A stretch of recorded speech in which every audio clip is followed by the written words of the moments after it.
In northern Nigeria,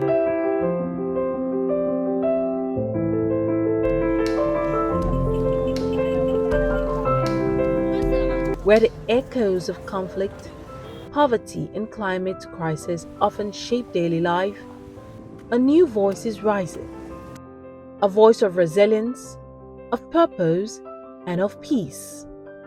These are the voices of women, not as victims, but as builders of peace and protectors of the environment. At Hope Raisers Global Foundation, one of our key deliverables is taking care of internally displaced persons. Internally displaced persons are our heartbeat, and it also transcends beyond internally displaced persons to people living in low-income communities.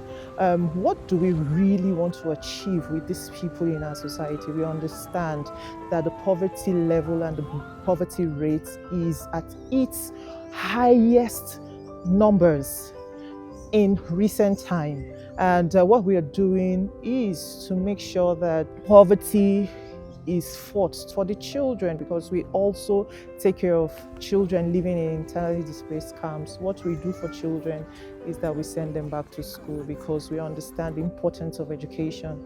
And for anyone to hit the limelight, he or she must be educated.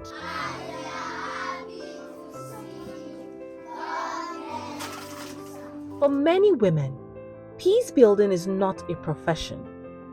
It's a purpose. It starts from their homes and extends into communities facing systemic injustice and environmental neglect. I am an advocate of peace, because without peace, there can be prosperity. Without peace, we cannot live our full lives. We're talking about purpose, we're talking about destiny. How can we live a life of purpose in a community or society that is always chaotic, that is at war? So we must always talk about peace. We must always look at those indices that brings about war and try to stop it. We must curtail it. So I am an advocate, because I understand that for our women to even thrive in our country, if our economy must thrive, if we must progress, if there must be development, then there must be peace. Peace building isn't always grand or global.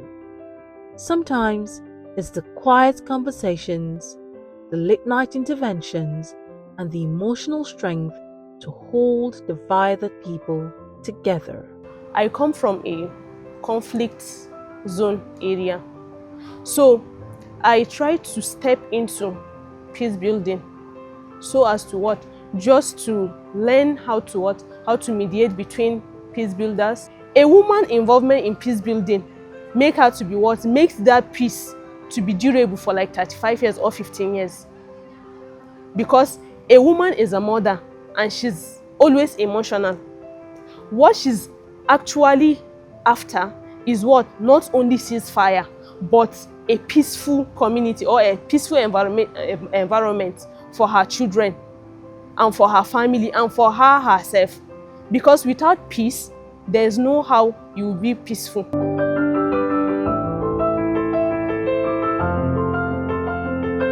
Khadija knows that peace must begin at home. When a neighborhood dispute escalated between two tribal families, a Nupe man and an Ibira man, she stepped in. I had two neighbors that are two different tribes. One is an Nupe man and the other one is an Ibira man. There is a boundary that lies in between their houses. So the children of this Ibira man always step to this boundary and defecate. So it was so obvious that the Nupe man has been talking to the children about this, and the Ibira man was reluctant about it. He didn't do anything about it. So at the end of the day, he stepped in and he was somehow aggressive to the Ibira man.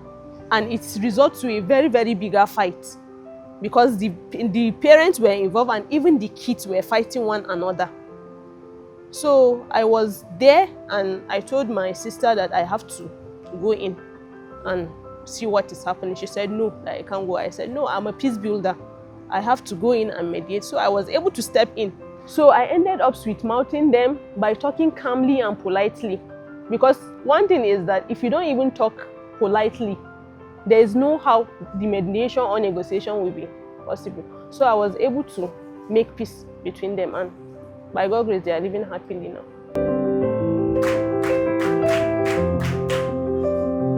But peace is not only between people. There is also a growing need for peace with the planet. Getting to Kogi State, there was flood. People were crossing, but because of my condition, I couldn't cross. So at the end, I have to pay some guys that helped to back me. It was a painful experience. It motivated me to join this fellowship in order to create awareness for government and also non-governmental organizations to intervene and do something on this about this climate change, to also enable persons with disability to get away and to also prepare them to always be ready. Esther Isaac, a disability advocate and SHAPPE Fellow, understands that climate change is not just an environmental issue. It is personal. Blocked drainage, flooded roads, scavengers dumping waste in gutters. These realities are threats to life, especially for persons with disabilities. I could remember one day that it was raining heavily, there was flood. In fact, our gutters, I couldn't even cross. I couldn't even come outside my house. I was very hungry, nobody at home. I was so stuck. In fact, there's this heavy wind bringing so many dates, ladders. In fact, I was so scared. I couldn't come out of my room from morning till evening, and I was very, very hungry. And as a person with disability, you know, we are so much affected by weather. When it starts like this, we can't move, we can't go anywhere. That's why I'm so passionate about this project, so that I can create awareness to educate scavengers. So as you can see, they have done a great work by cleaning our environment, packing gutters. We told them, we have taught them the proper way of disposing this refuge to avoid flood, to avoid blocking sewages and gutter that cause climate change. From climate justice to conflict resolution, these women are not waiting for change. They are the change. Their stories represent the vision of the SHAPPE Fellowship, a transformative initiative by ARC and Rainbow Development Foundation, supported by the Rotary Club of Ithaca, New York. SHAPPE, strengthening her abilities for peace building and protecting the environment, is equipping young women across northern Nigeria with tools for leadership, negotiation, and transformation. To every woman dreaming of a better world, this is your call. To every policymaker watching, this is your proof. Women can lead. Women are leading. And when they lead, peace becomes possible. Thank you so much, ARC and Rainbow Development Foundation and Ithaca Rotary. Thank you so much for the SHAPPE project. I also want to appreciate the Ithaca Rotary and also ARC and Rainbow Foundation for putting up this wonderful project. It's really, really impactful. Thank you. And I want to thank all our facilitators.